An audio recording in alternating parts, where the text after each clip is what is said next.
So I started off today with fixing up my online store. I updated the banner and I added new artwork and also changed the way the artwork is laid out on the page and updated a couple things in my bio. I also changed the layout of the coloring page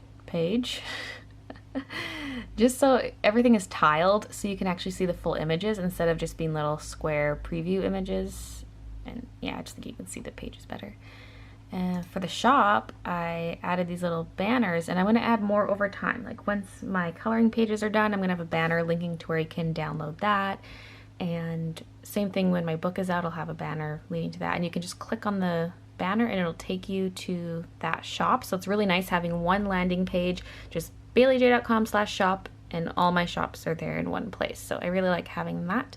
The FAQ is still empty because I'm a horrible person and it's been a year and I haven't added anything there. Womp.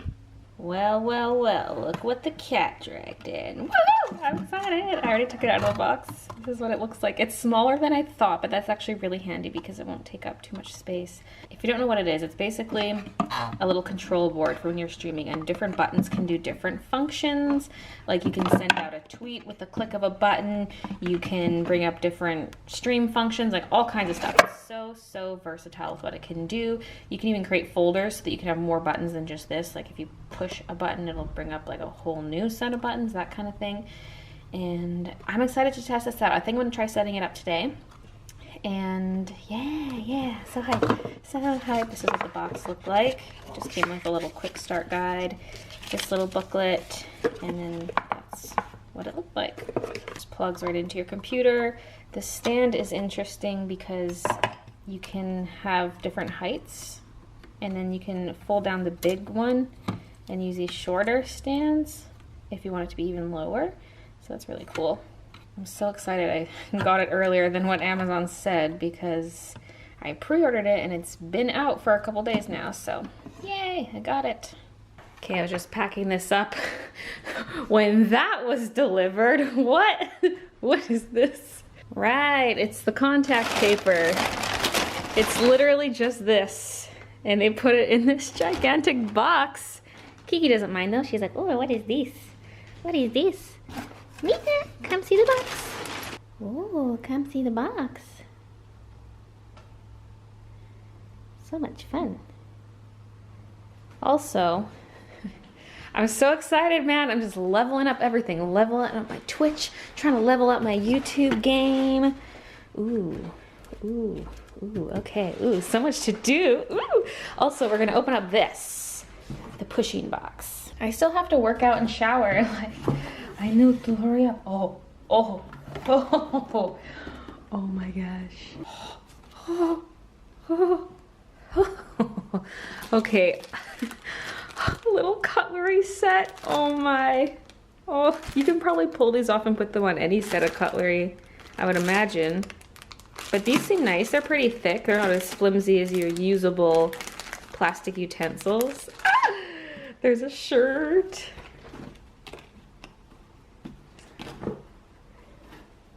Oh, that is soft.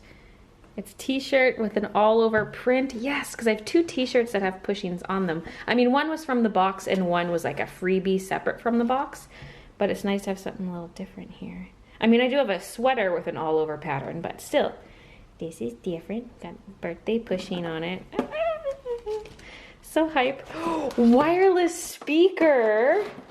Oh my god. What? It's probably not the best quality, you know, but still, that's pretty cool. A Bluetooth speaker. Charge before using. Okay. Oh no! I needed this for Christian's birthday. Party balloons. Oh, I wonder if they have ears on them. They look like they're just round, but they got little Pusheens. I guess they've drawn on ears. Oh. What is this? Bottle opener. Yes. Oh, cool. I'm loving this. Selfie stick. A Pusheen selfie stick. Can use that for vlogging. In the house only, not in public. Pennant banner. Oh, that is cute. And everything's pink and in turquoise. This is making me so happy. What the heck? Oh God, there's so much in here. The figure, oh, bunny Pusheen with a little chick on top. Oh, dying. A bento lunchbox. Oh, when Brooklyn was here, she was looking for a good bento lunchbox. She did get one, but oh, this is so cute. So cool. And then photo booth props. Oh my goodness.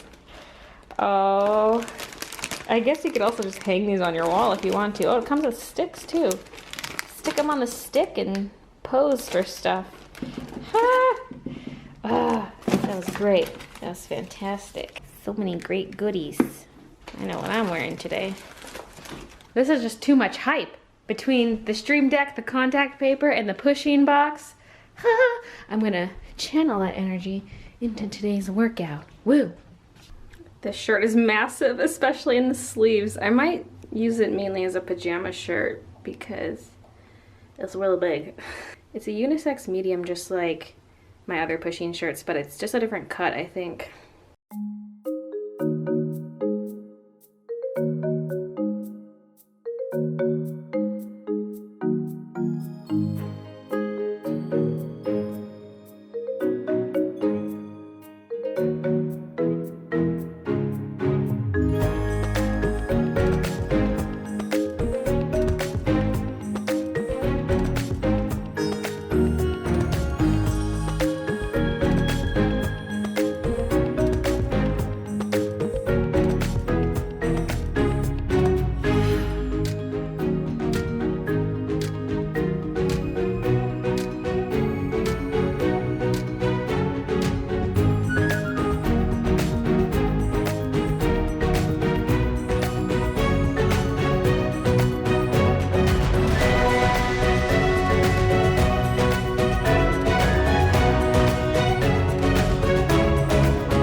Contact paper is on, and both pieces of paper have the same pattern, so I was going to flip one so the pattern wouldn't align like this, but I decided against that because when I flipped it, those dark lines over there were like right here. I don't know, I just didn't want them to be as prominent. See, on this side the dark lines don't come in as far, and just that one's further up.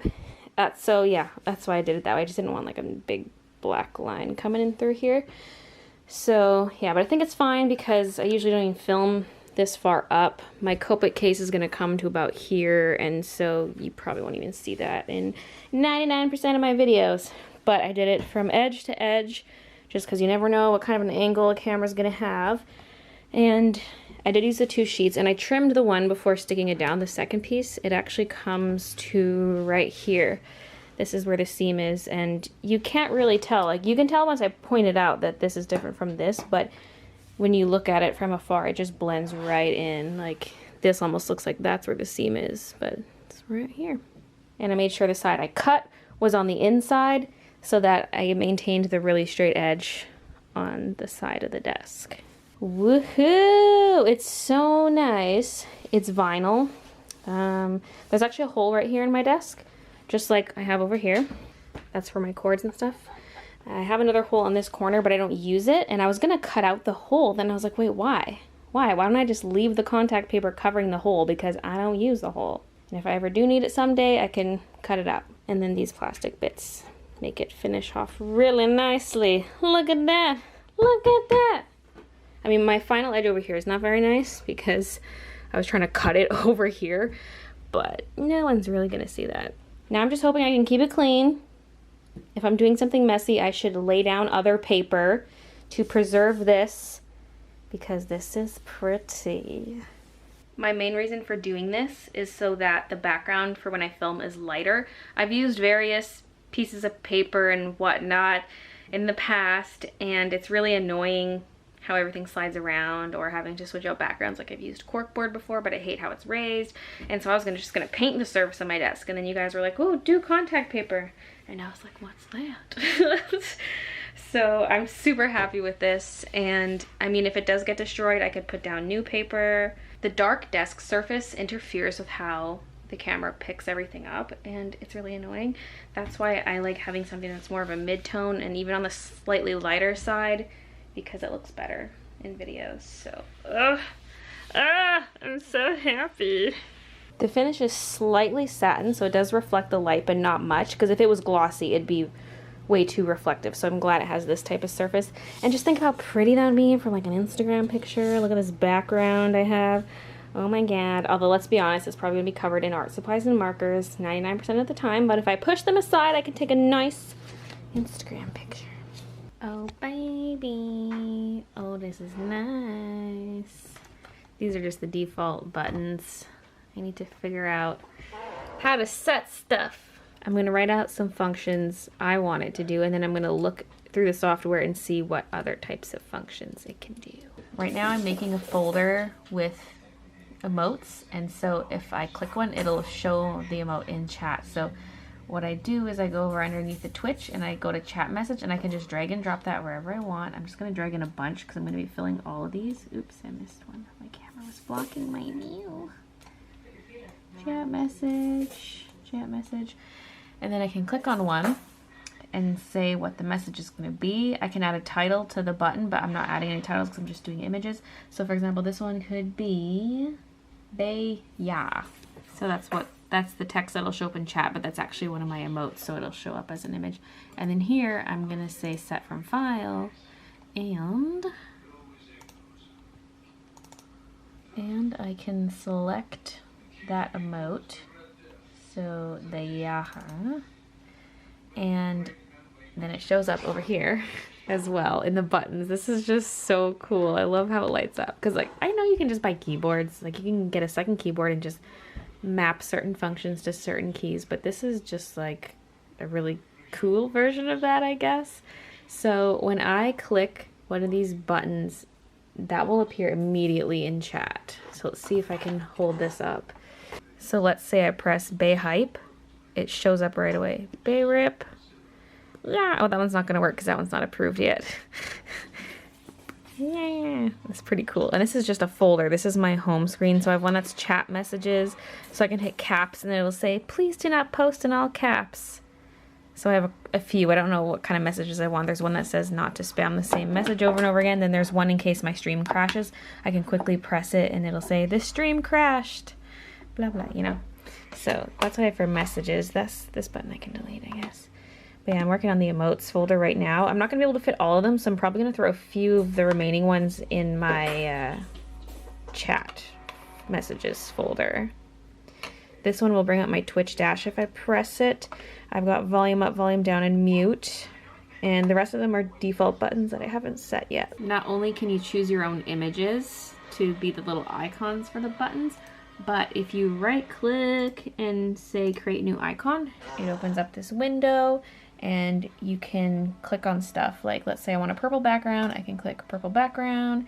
If I want like a heart on it, I click the heart and then I can resize it, all that stuff. And then you can just save the image to your computer, stuff like that. So it's pretty neat. It'd be nice if they let you add media to the tweet you're composing, because I can make myself tweet something at the click of a button, but I can't add an image. So for Twitter, I have one for starting my art streams, one for starting my game streams, one for when I'm starting my Adobe streams, and one just to announce that I'm still streaming. And I might not always use these, because if I do want to add a graphic to my tweet, like an actual image, then I might not use these buttons. But it'll be handy if I've already started streaming and I'm like, oh, I forgot to tweet. I can just push the button, and if my stream is going on for a really long time, I can tweet out that I'm still streaming and hopefully drive more traffic to the stream. So I've got emotes added like I showed. This one actually does the yaha and the ha emote because I would want to use them in the same message anyway, so if I press that it does both. And then the rest of them are down here. with my chat messages. Then there's, yeah, Dash and Twitter that I showed you. And next up, I'm going to do a button that controls various scenes in OBS. So I could switch between, like, say my art scene and then my full face cam scene. The only reason I would need to switch between scenes during a stream is if I want to switch to full face cam or something. But, or switch to like a BRB scene or something like that. So that's what I'm going to make the buttons for next. I've just been staring at this for the last 15 minutes. The last feature I wanted to add for the night was just being able to switch between scenes in OBS. And it's pretty straightforward. There's a thing that lets you do that in the Stream Deck software, but it wasn't letting me choose from my scenes in the drop-down menu. I couldn't even click on the drop-down menu. It was like it was grayed out, like it was somehow not communicating with OBS. And so I tried reopening both softwares. It didn't fix anything, so I was like, okay, I'll restart my computer. Now I'm just sitting here. The computer's not restarting. Hallelujah! It's been like half an hour, man, but it's working. I know sometimes USB devices can cause problems with my computer, and so I was like, well, this new Stream Deck thing is a USB device, so I unplugged it and every other USB device in the front of my computer, but that still didn't help anything. And then I was like, well, what if I just unplug all the USB devices, even the ones in the back? I didn't do that initially because I was like, ugh, it's a pain in the butt, but that's what ultimately fixed the issue. So, back into my computer. All these situations are going through my head. I'm gonna have to take it in. I'm gonna have to get parts upgraded. What if I just need a whole new computer? Like, what? No, we're good. All right, now it's time for the moment of truth. Will it let me add a scene? No, I don't get this. So even if I add a title first, I try to add like a collection or a scene, and I can't. And I have a profile set up in OBS. I have scene collections set up, but I can't select one. And I've been looking up YouTube tutorials, and there's nothing about this. For everyone else, as soon as they drag this element in, they automatically have the option to pick a scene, but it's not working for me. So I checked out the Elgato website to see if they had anything about setting it up with OBS, and sure enough they did. It said it only works with a 64-bit version of OBS, and apparently I was using 32. So I downloaded the new OBS, but then I had to reinstall the Stream Deck software because OBS has to be installed first. So it said if you install OBS after, you have to reinstall. So that's what I did, and then I had to restart my computer. So it's restarting now. Hopefully it doesn't get stuck. The joys of technology. Oh boy, it's frozen again. I have to unplug everything again. Restarting my computer did not work, so I uninstalled and reinstalled the Stream Deck software again, and now it's working. So yay, finally, finally. There are more things I want to add, like having certain images pop up on stream, stuff like that, but I'm gonna save that for another day because it's getting late. So thanks for watching, and I'll see you guys tomorrow. So yeah, I just did the offline screen and all these banners. And yeah, we're getting so much done here. My Twitch is so fancy now. Hey, this isn't my... Oh, this is the banner. Oh, we have to update the banner. Oh no, I can hear myself talking. No. Anyway, I